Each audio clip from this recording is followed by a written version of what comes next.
할렐루야. 오늘 성가대 아주 힘있는 찬양 감사해요. 누가 나를 이 사망에서 건지랴. 로마서 7장 24절 25절이 바로 그 찬송의 베이스입니다. 주님만이 나를 사망에서 건져주신다라는 오늘 그 말씀이 또 오늘 말씀이기도 하는데요. 오늘 말씀을 보면 너는 누구의 형상이냐? 누구의 것이냐라는 질문을 통해서 예수 그리스도께서 우리에게 말씀해 주시는 거예요. 사람들은 흔히 내 이름으로 된 것을 내 것이라고 생각합니다. 내 차, 또 내 집, 다 집문서도 있고 내 통장도 있고요. 심지어 내 가정, 내 자녀, 내 생명 다 내 것이라고 생각합니다. 그런데 성경은 우리에게 묻습니다. 정말 당신의 것이 맞는가? 라고 우리에게 물어요. 성경은 단호하게 우리 것은 없다고 합니다. 하나님의 것을 잠시 빌려 쓰는 청지기일 뿐이라고 가르쳐 줍니다. 그런데 우리가 주인처럼 착각하고 살아간다는 것이죠. 오늘 누가복음 20장은 예수님께서 직접 논쟁 중에 가르쳐 주신 말씀이에요. 여러 사람들이 예수님을 올무에 걸려고 질문합니다. 그때 예수께서 동로마 제국에 새겨진 돈에 새겨진 그 형상을 통해서 이 세상이 로마 제국의 통치, 가이사 황제 치하에 있지만 진짜 우리의 소속은 하나님이다. 이것을 일깨워 주는 거예요. 여러분, 예수 그리스도의 가르침을 통해서 여러분의 존재가 진짜 아버지 하나님이 나의 주인 되신다는 것을 고백하는 이 시간 되기를 원합니다. 이 시간 성령님의 지혜가 여러분 심령에 가득 넘치시기를 주님의 이름으로 축원합니다. 누가복음 20장에는요, 세 가지 큰 주제가 나옵니다. 예수님이 말씀하시고 또 논쟁하신 건데, 예수님이 비유로 가르쳐 주신 포도원 농부의 비유의 말씀, 또 두 번째는 그 동전 가지고 얘기하시는 가이사의 것이냐 하나님의 것이냐, 그리고 마지막에는 부활에 대해서 예수님이 가르쳐 주시는데요. 첫 번째 이 포도원 농부의 비유를 통해서 예수님이 말씀하시고자 하는 핵심은 이거예요. 우리의 인생, 우리의 생명이 위탁받은 자이지 우리가 영원한 소유주가 아니라는 것을 분명하게 지적해 줍니다. 여러분, 인간의 죄성은요, 끊임없이 하나님의 자리, 창조주의 자리를 탐내는 거예요. 그게 바로 죄입니다. 하나님은 가장 좋은 에덴 동산을 우리들을 위해서 만들어 주셨다는 거예요. 그리고 그 에덴 동산을 주시면서 소유권을 주신 것이 아니라 그곳에서 이용하고 관리할 수 있는 관리권을 주신 거죠. 동산 중앙에 있는 선악과는 먹지 말라 하는 것은 의아한 하나님의 금지가 아닙니다. 바로 이 동산을 창조하신 주인이 하나님이라는 것을 잊지 말라는 유일한 장치였어요. 그러면서 하나님께서는 주인을, 너의 주인 하나님을 인정할 때 인간이 가장 행복하고 안전하다는 것을 일깨워 주신 거예요. 그런데 아담은 그 경계선을 뛰어넘어 들어간 거죠. 내가 하나님처럼 되어서 내 인생을 내 마음대로 주무르고 좌지우지하고 싶었어요. 이게 여러분 인류의 불행의 시작입니다. 성경은 끊임없이 그것을 가르쳐 주는 거예요. 내일 일을 알지 못하는 자가, 하늘의 참새와 들에 들꽃도 입히고 먹일 수 없는 너희가, 이미 한계를 지닌 너희가 모든 것을 할 수 있다라고 하는 것 자체가 착각이라는 거죠. 그러면서 이 포도원 농부의 이야기는요, 얼마나 잔인합니까? 주인이 있어요. 이 포도원 과수원은 원래 주인이 있어요. 그리고 농부에게 이걸 맡기고 갑니다. 그래서 농부는 그것을 최선을 다하여 일을 하고 소출을 얻으면 그 소출의 일정량을 받게 되어 있어요. 그런데 이 열심히 일하던 포도원 농부들이 어느 순간 이것이 자기 거라고 착각하는 거예요. 야, 주인이 하는 게 뭐가 있어? 내가 열심히 일하고, 내가 씨 뿌리고, 내가 잡초를 거두고, 내가 모든 것을 해서 이 열매를 맺은 거 아니야. 그러니 모든 것은 내 거 아니야. 분명 처음에 이 농부는 나에게 일할 기회를 주고 또 일할 장소를 주고 또 일용할 양식을 먹고 마실 수 있도록 주셨기에 처음에는 고마워했을 거예요. 너무나 감사했을 겁니다. 그런데 시간이 지나면요, 그 고마움은 당연하게 여기고, 당연하게 여긴 것은 내 권리와 내가 한 것을 생각하게 되고 욕심으로 나아가게 된다는 거예요. 그러니 주인에게 드려야 할 그 소출 자체도 아깝게 생각합니다. 소출이 되었을 때 주인이 종을 보냈을 때 그 종들을 때려 보냈습니다. 주지 않겠다라는 거죠. 심지어 나중에 그 아들이 왔습니다. 그랬더니 그 아들 보고 저 상속자를 죽여서 없애버리면 이 포도원이 결국 우리 것이 될 것이다 라고 모의를 합니다. 이 농부들은 이 아들을 몰라서 죽인 게 아니에요. 성경에 보면 분명히 상속자라는 알고 죽였습니다. 왜입니까? 죽여서라도 이 소유권을 내 거로 만들고 싶었던 거예요. 예수님은 왜 이런 비유를 하셨을까요? 바로 이 땅을 살아가는 우리들의 모습을 보여주시는 거예요. 하나님이 모든 것의 원천이시고, 하나님이 우리에게 건강도 주시고 물질도 주시고 우리에게 삶을 허락해 주셨는데, 하나님이 뻔히 우리의 주인인 걸 알면서도 내 인생의 소유권을 주님께 넘기기 싫어합니다. 인정하기 싫어해요. 주님의 음성을 외면합니다. 그리고 내 뜻대로 하고자 하는 생각이 우리 심령 안에 가득하다는 거예요. 그것이 바로 불행의 시작입니다. 여러분, 우리가 성경은 뭐라고 하냐면요, 너희가 세상의 모든 것들을 너 것이라고 주장하는 그 순간 인생에 큰 짐을 지게 된다고 오히려 역설적으로 말씀해요. 내가 이 모든 것의 주인이라고 믿는 그 순간부터 우리는 그것을 잃어버릴까 봐, 그것을 빼앗길까 봐, 그것이 사라질까 봐 불안해하고 노심초사하고 어떻게든 지키려고 하고 그것이 뜻대로 되지 아니할 때 절망한다는 거예요. 그러니까 농부의 비유를 통해서 우리에게 가르쳐주는 핵심은 뭡니까? 소유는 불안을 낳지만 위탁은 평안을 낳는다라고 얘기해요. 내가 청직이라는 사실을 깨달을 때, 내가 청직이라는 확고한 인식이 생길 때 우리는 하나님께 순종할 수 있어요. 왜? 주시는 이도 하나님이시오. 거두시는 이도 하나님이시기 때문에. 그래서 욥이 극심한 고난 가운데, 환난과 역경 가운데 그가 이렇게 고백할 수 있었던 거죠. 왜? 그 고난이 오기 전에는 그는 또 동방의 부자로 살았단 말이에요. 하나님의 은혜를 누리고 살았어요. 그런데 또 고난과 역경이 오니까 욥이 뭐라고 그래요? 자기 거라고 주장하지 않아요. 주시니도 하나님이 주셔서 내가 즐겼습니다.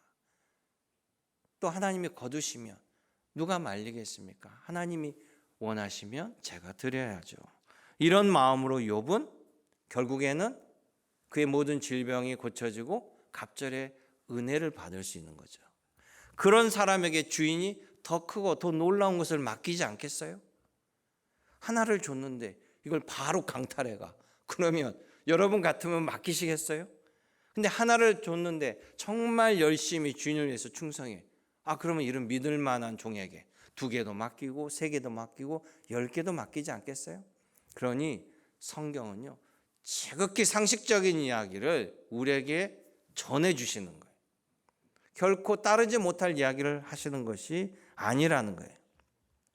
다윗 왕은 성전 건축을 하고 싶었는데 하나님이 허락하지 않잖아요. 자기 뜻대로 밀어붙여서 건축을 할 수 있죠. 그런데 다윗은 어땠습니까? 순종했습니다. 제때 안 되고 내 아들 때 하나님이 허락하신다니까. 그러면 제가 할 수 있는 게 뭘까요? 제가 재료를 준비하겠습니다. 하나님이 그것은 반대하지 않으셨어요.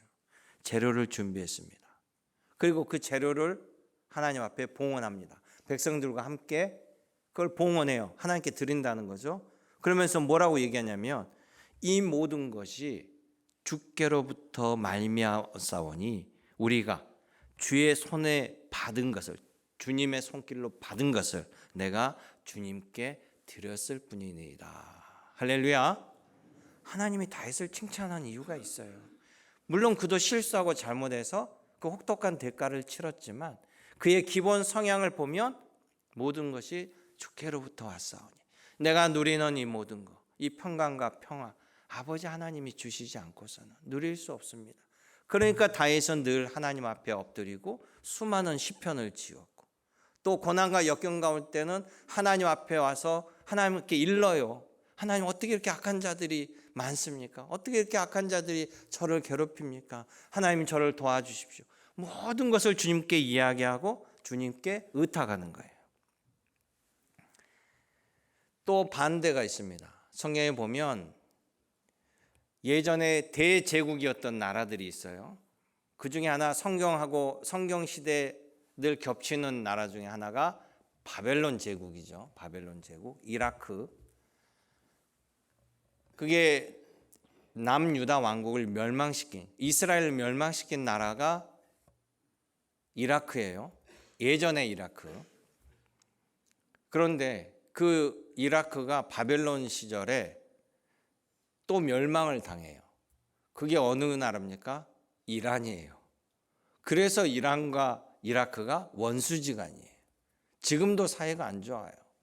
그 조상 때부터 있었던, 우리가 일본을 좋게 보지 않는 이유가 뭡니까?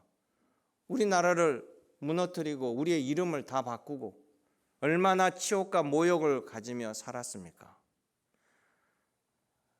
열차를 깔아주고 도로를 깔아주고 그래서 고맙다라고 이야기한 사람도 있는데 그것은 여러분, 수탈에 가려면, 가져가려면 도로부터 정비해야 돼요. 그렇지 않겠어요?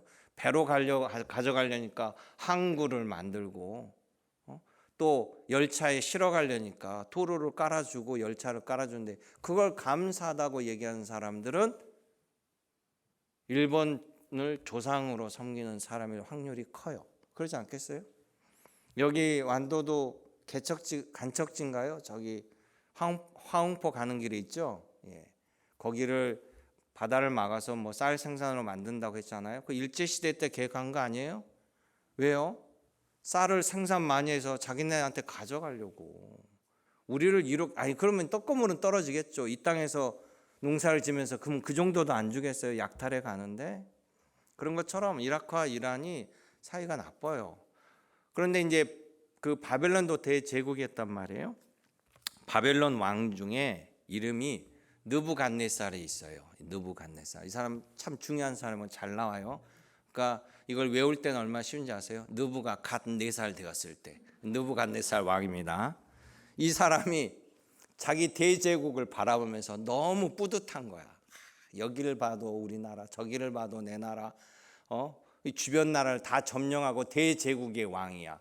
그러니 하늘 아래 자기밖에 없잖아요. 그러니까 이 사람이 그 성 위에 올라가서 자기 하늘 아래 자기 땅을 바라보면서 뭐라고 얘기하냐면, 이게 다니엘서에 나오는 건데요. 이 큰 바벨론은 내가 능력과 내 권세로 건설하여 나의 도성으로 삼고 이것으로 나의 위엄과 영광을 나타낼 것이다. 그러고 그냥 혼자 극찬하고 좋아 죽어요. 근데 거기에 하나님의 예언이 나옵니다. 하나님이, 이것이 누가 허락한 거냐? 내가 그 자리를 회수하겠노라. 그래서 성경에 보면 그 느부갓네살이 하나님께서 그의 주권을, 권세를 회수하자마자 그는 왕위에서 쫓겨나고 들짐승처럼 살아가는 구절이 나오는 거예요. 자기 거라고 오만 방자했는데 실은 자기 게 아니었어요. 여러분, 이 사순절 기간 우리가 청지기의 마음을 회복해야 될 줄로 믿습니다. 내가 주인이 아니라는 사실을 인정하는 그 순간 우리는 비로소 주인 되시는 우리 주 하나님을 통해서, 예수님을 통해서 내가 참된 안식을 누릴 수 있다는 거예요. 이 시간 창조주 아버지 하나님의 위로와 보호와 평강이 여러분 심령에 가득 넘치시기를 주님의 이름으로 축원합니다. 두 번째는요, 우리 영혼에는 세상의 지배를 받는 가이사가 아니라 하나님의 형상이 새겨져 있다라는 거예요. 오늘 말씀을 보면 이 서기관들이 예수님께 나와서 예수님을 트집 잡으려고 질문을 해요. 우리가 로마 황제 가이사에게 세금을 바치는 것이 옳습니까? 아니면 세금을 거부해야 됩니까? 라고 예수님께 물어봅니다. 그런데 이것은 덫으로 예수님을 공궁에 처하려고 하는 질문이, 좋은 의도가 아니죠. 굳이 답을 안 해도 되는데, 왜 그러냐면 세금을 바쳐라 라고 한다면 이거는 우리 민족의 배신자라고 예수님을 몰아갈 수 있어요. 그럼 두 번째, 바치지 말라라고 하면 바로 로마 정부에 고발할 수 있죠. 이 사람이 세금을 거부한다, 우리 황제 체제를 거부한다, 이래도 걸리고 저래도 걸리는 질문을 던진 거예요. 그때 예수님은 뭐라고 합니까? 데나리온 하나를 가지고 오라. 그때 당시에 이제 동전인데, 그때는 지폐가 아니고 동전이잖아요. 그 데나리온에 새겨져 있는 형상과 글이 누구의 것이냐라고 물어보는 거예요. 그러니까 그 서기관들이 여기에 찍혀 있는 얼굴은 그 당시에 로마 황제 가이사 얼굴이니까 가이사 얼굴입니다. 그랬더니 가이사의 것은 가이사에게, 하나님의 것은 하나님께 바쳐라 라고 이야기한다는 거예요. 여러분, 여기 10,000원짜리가 있습니다. 이 앞에 누구의 얼굴이 있어요? 이순신은 100원짜리 동전이고, 세종대왕이 계십니다. 전부 이씨 집안인데요. 세종대왕, 그리고 그 밑에 한국은행 총재 도장이 딱 찍혀 있어요. 그러면 이건 우리가 이제 세금을 이순신 아니다, 세종대왕에게 바쳐야 되나요? 이게 대한민국 총재라고 찍혀 있는, 우리나라에 쓸 수 있는, 한국이라는 나라에 쓸 수 있는 이제 화폐라는 거잖아요. 그러면 뭡니까? 우리가 이 체제에서 살아가기 때문에 이것은 우리의 합의를 위해서, 이 나라가 운영되기를 위해서 세금으로 바치는 거예요. 즉, 이 세상, 이 권력, 현재의 권력, 또 국가, 그때 당시 로마 제국이 통치권 아래 우리가 살고 있다는 것을 이야기해요. 그러니까 그 통치권 아래에 살고 있을 때 사회적 합의나 그때나 국가를 운영하려면 세금이 필요하기 때문에 세금을 당연히 걷어가는 거죠. 그렇다면 자, 이거는 국가의 체계를 위해서 또 국민으로서의 의무라고 하지만, 그러면 사람으로서의 우리, 인간으로서의 우리는 누구의 통치권 아래 있느냐라는 질문과 같아요. 창세기 1장에 보면 하나님께서 사람을 지으실 때 뭐라고 합니까? 우리가 우리의 형상대로 사람을 만들자라고 해요. 여기서 우리는 누굽니까?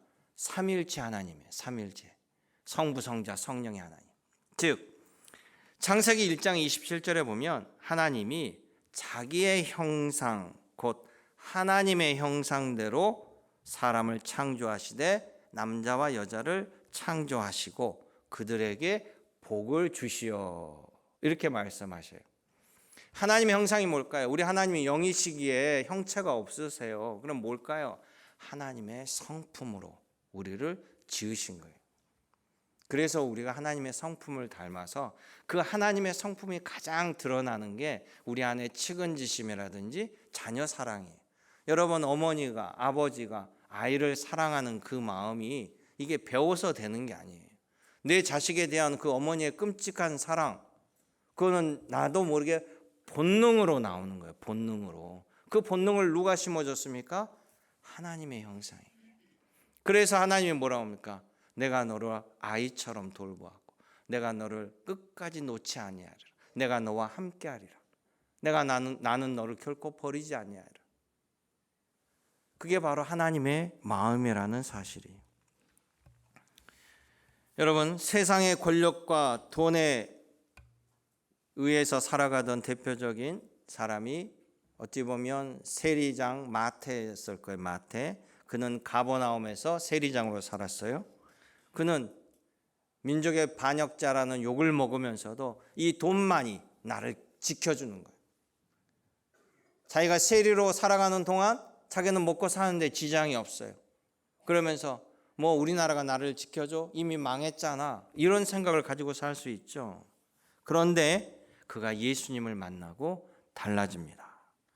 예수님이 그를 제자로 부르실 때 마태는 깨달았어요. 내 영혼에 새겨진 것은 로마 황제 동전의 그 가치가 아니라 내가 하나님의 형상이라는 것, 하나님의 소유라는 것을 깨달은 그 순간 그는 전대를 던져버리고 세리장을 벗어 던지고 예수님의 제자로 따라갈 수 있었던 거예요. 우리는 이 세상 속에 살아갑니다. 이 체제 아래 살아가요. 우리에겐 돈도 필요하고 법도 필요합니다. 가이사의 것은 가이사에게 주어야죠. 그러나 가이사는 우리에게 노동을 요구할 수도 있고 의무를 지어줄 수 있어요. 그러나 여러분의 영혼을 소유할 수 없어요.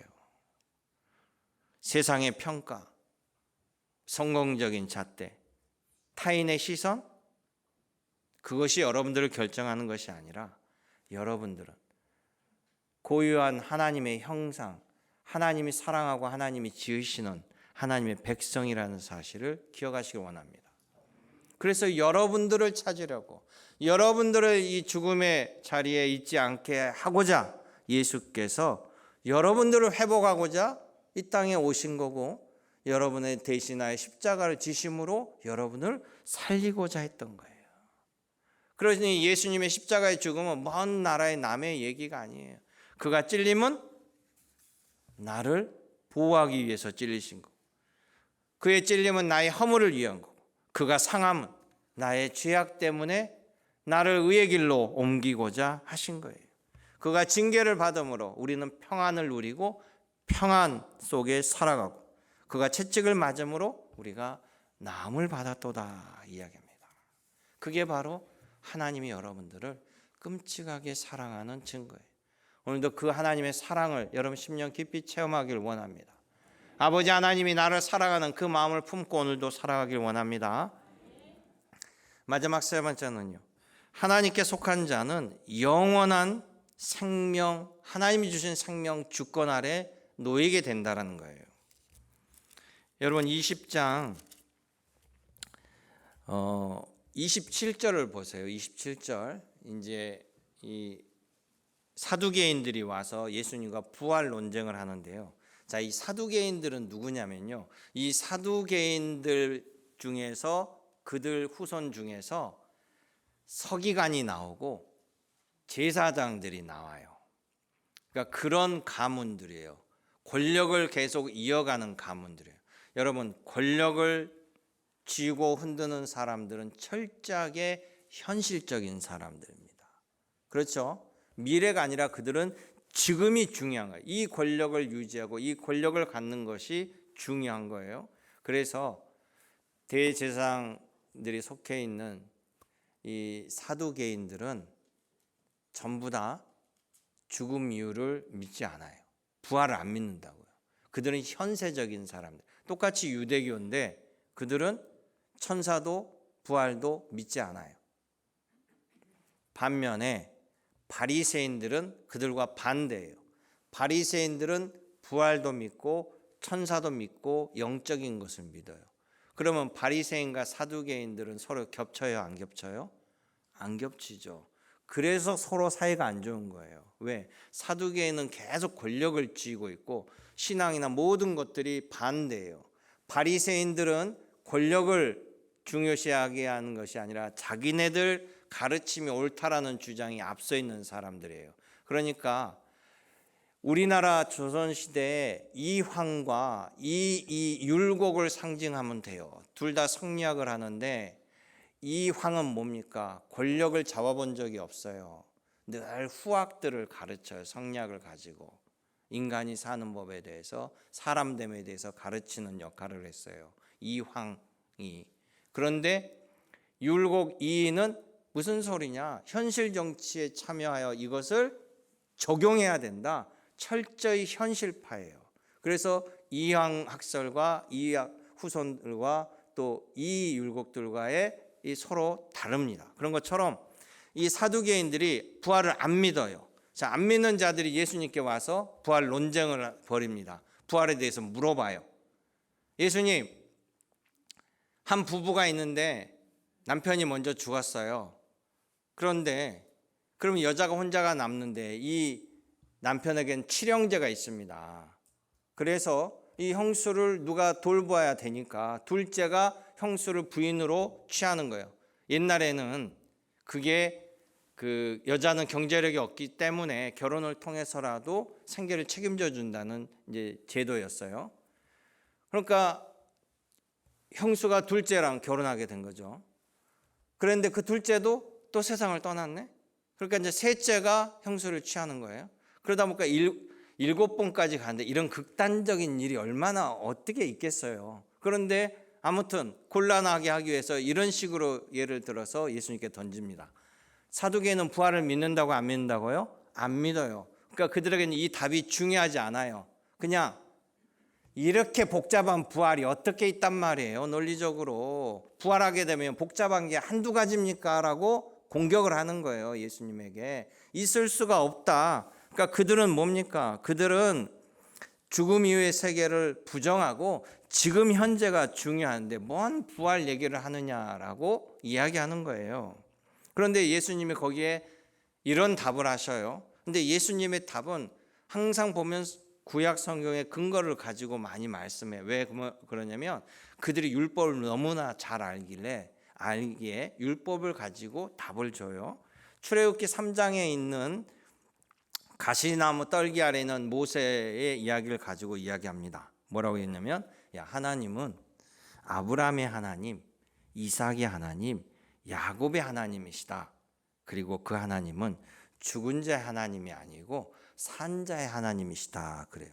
그럼 예수님이 말씀하는 그 시점에는 아브라함이 살아 있었어요? 안 살아 있었어요? 아브라함, 이삭, 야곱은 다 죽었어요. 그리고 고향의 묘에 장사가 지냈잖아요. 그런데 예수님은 꼭 산자처럼 얘기하잖아요. 아브라함의 하나님, 이삭의 하나님, 야곱의 하나님. 야, 하나님은 죽은 자의 하나님이 아니고 산자의 하나님이야.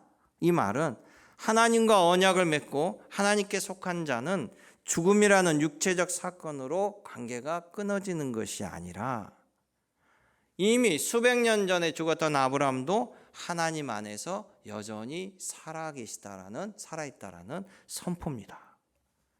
그러니까 예수님은 죽은 나사로에게 뭐라고 합니까? 죽은 나사로의 무덤 앞에서 나는 부활이요 생명이니 나를 믿는 자는 죽어도 살겠고 무려 살아서 나를 믿는 자는 영원히 죽지 아니하리라.